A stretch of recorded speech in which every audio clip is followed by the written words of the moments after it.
Halo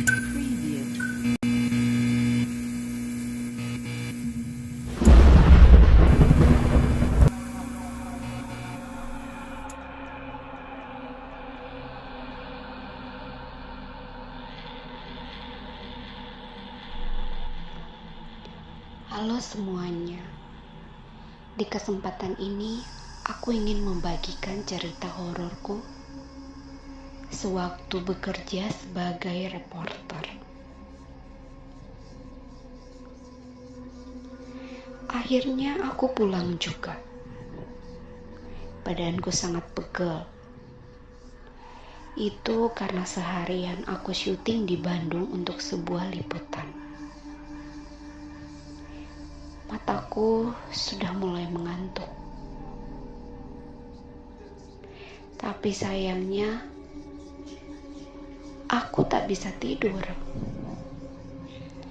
Karena harus menemani Bima, kameramenku yang harus menyetir untuk sampai di kantor di Jakarta. Kami pun masuk ke jalan penghubung Bandung-Jakarta yang dikenal dengan nama Tol Cipularang. Di mobil kami duduk bertiga. Aku duduk di depan dan sebelahku Bima, dia yang menyetir. Serta yang satunya lagi Cindy. Dia yang duduk di jok belakang.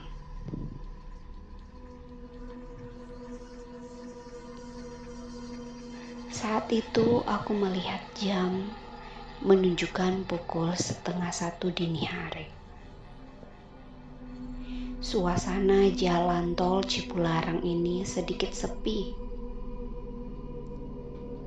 Mungkin karena hari biasa dan sudah larut malam juga. Kulihat dari spion tengah, Cindy sudah tertidur. Bima pun menegurku untuk tidak tidur. Dasar penakut, kataku. Tadi memang banyak kejadian mistis terjadi di Cipularang, apalagi kilometer 97. Mungkin Bima takut melihat hal-hal aneh. Agar tidak mengantuk, aku menyalakan CD audio di mobil.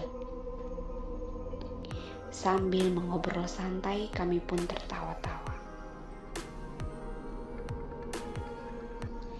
Iseng aku melihat ke jalan.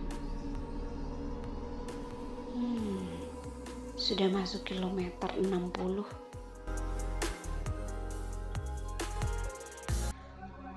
Loh Bim, kok audionya mati sih?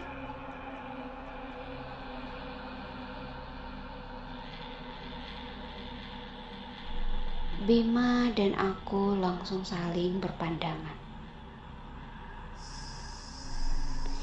Aku nyalakan lagi CD audionya dan tak lama mati lagi. Itu terjadi berulang-ulang kali. CD audionya rusak ya Bim? Kok mati terus sih? Tanyaku. Bima pun hanya menggelengkan kepala. Mungkin dia merasa bosan karena aku selalu bertanya.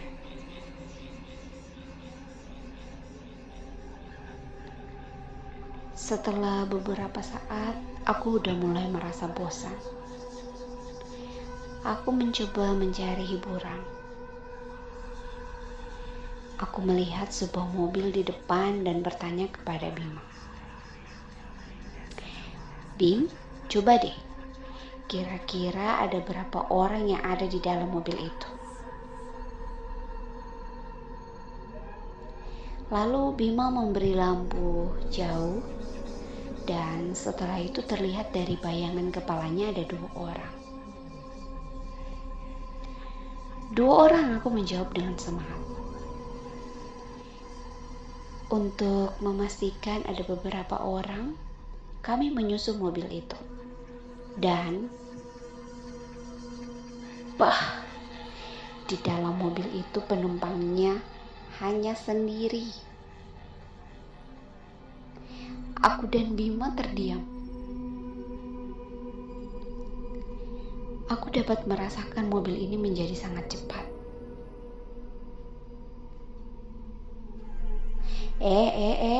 Bim, santai Bim. Aku mencoba menenangkan. Aku memastikan lagi dengan melihat ke spion kiri mobil.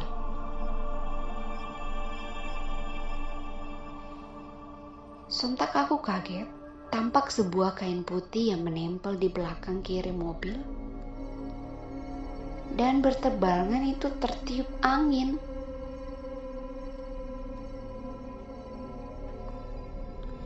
Aku terdiam,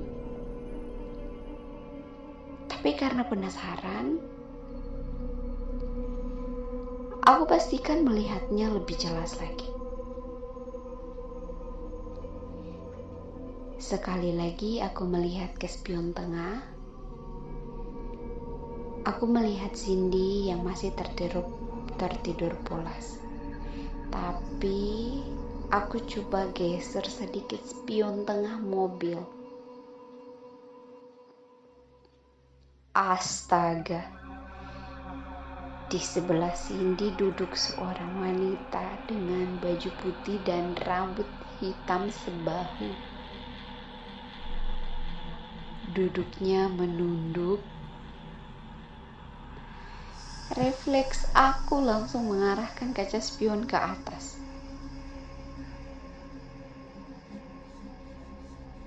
Bima menegurku keheranan. Sedikit emosi dia bilang, "Bagaimana aku bisa melihat ke arah belakang?" Aku tidak menjawabnya dan menyuruh Bima untuk terus konsen menyetir. Aku berusaha tenang, walaupun mulai ketakutan. Perasaanku campur aduk, tapi penasaran.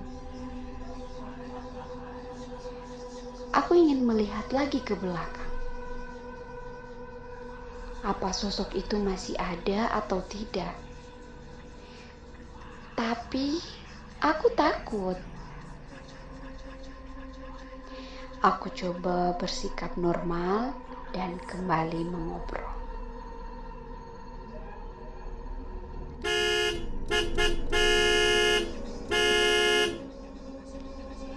Tiba-tiba sebuah mobil memberi lampu tembakan sambil membunyikan klakson. Bima memberi jalan mobil itu untuk menyusul.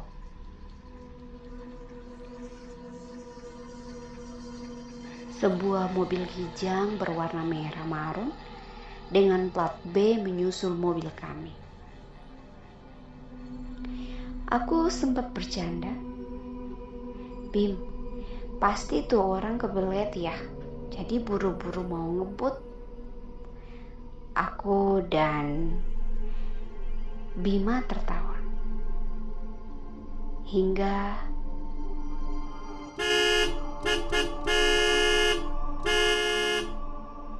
sebuah mobil di belakang memberi lampu tembakan lagi. Kami memberi jalan lagi untuk mobil itu lewat. Entah perasaanku saja atau memang mobil yang menyusul kami ini sebuah mobil kijang berwarna merah marun dengan plat B. Aku dan Bima mendadak memperhatikan mobil itu dengan saksama. Aku bahkan menghafal plat nomornya. Dan Bima juga demikian. Mobil itu pun menjauh dan Bima melambatkan kecepatan mobil kami.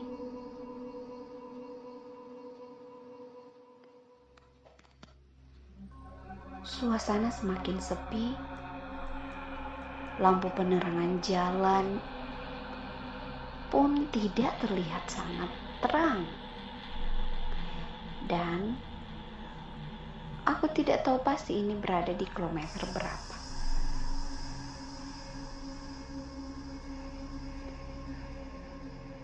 Sebuah mobil memberi lampu tembakan lagi.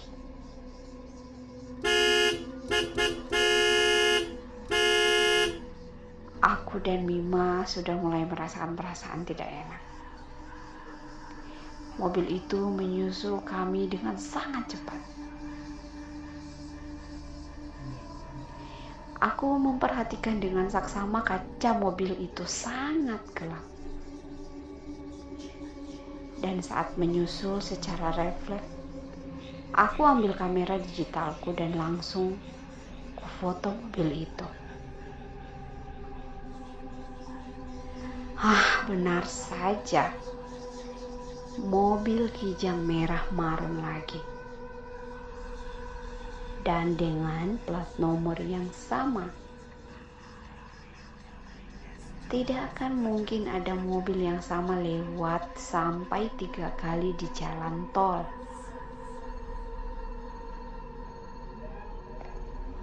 Bulu kuduku berdiri. Aku berusaha membuat Bima tetap konsen.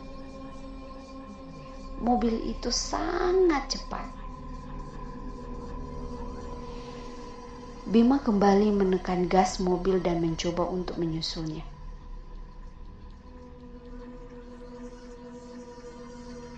Dan di depan kami melihat ada truk kontainer berada di jalur kiri. Dan sebuah bus berada di jalur kanan. Mobil Kijang menyelip di antara bus dan truk tadi. Kami pun coba mengikutinya.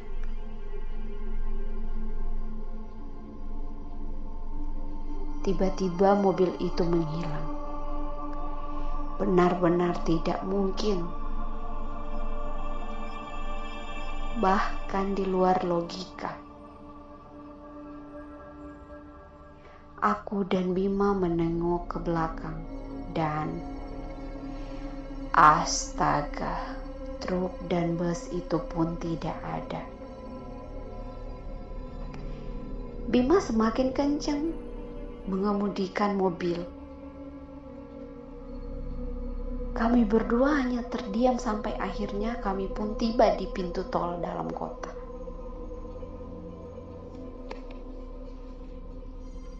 Esok paginya, kami membahas kejadian yang kami alami semalam. Memang banyak misteri di jalan tol Cipularang. Dan kejadian yang aku alami bersama temanku ini juga mungkin pernah dialami oleh pengguna jalan lain di jalan tol Cipularang. Dan pagi itu saat aku melihat TV, ternyata diberitakan telah terjadi kecelakaan maut yang menimpa sebuah mobil travel di kilometer 93. Dan aku jadi teringat kameraku. Aku membukanya, melihat hasil foto semalam. Bulu kuduku tiba-tiba berdiri. Aku sangat merinding ketika aku lihat hasil gambar itu. Yang terlihat hanya sebuah tanda petunjuk jalan yang tak sengaja terfoto. Dan menunjukkan kilometer 93.